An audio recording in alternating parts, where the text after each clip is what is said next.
Hello, কি করতেছো তুমি? ভালো আছো? আমি তো তোমার জন্য ওয়েট করতেছি। কবে?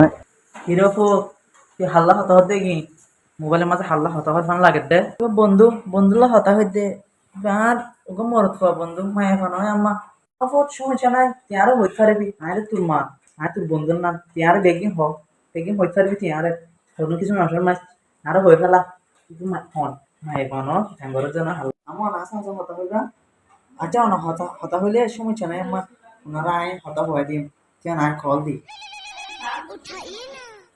হ্যালো হ্যালো, তোমার সাথে কথা বলতে গেলে তো আম্মা জেনে গেছে এখন আম্মা তোমার সাথে কথা বলবো বলতেছে।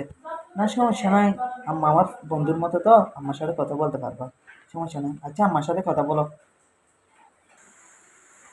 হ্যালো, ওয়ালাইকুম সালাম।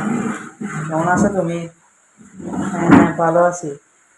তুমি হ্যাঁ আমি শুনলাম তুমি নাকি আমার ছেলেকে ভালোবাসো। হ্যাঁ, না আমি খুশি হয়েছি, অনেক খুশি হয়েছি তুমি যে আমার ছেলেকে ভালোবাসো, আমি অনেক খুশি হয়েছি। এ, কারণ কেন জানো, তুমি তো আমার ছেলের সম্পর্কে সব কিছু জেনে তো ভালোবাসছো তাই না? হ্যাঁ, কারণ আমার ছেলে তো আবার ডেলি দুইবার দুইবার গাঁজা খায়, সিগারেট খায়, রাতে পাগলামি করে, তারপরে এক সপ্তাহে গোসল করে না তো, সপ্তাহে শীতকালেও করে, গরমকালে সহ করে না, শীতকালে কি করবে?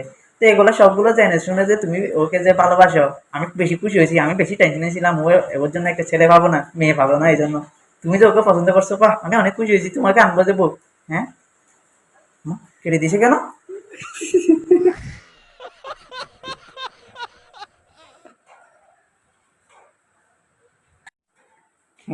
হাঁক বেরি দিঘি মরবে এখন।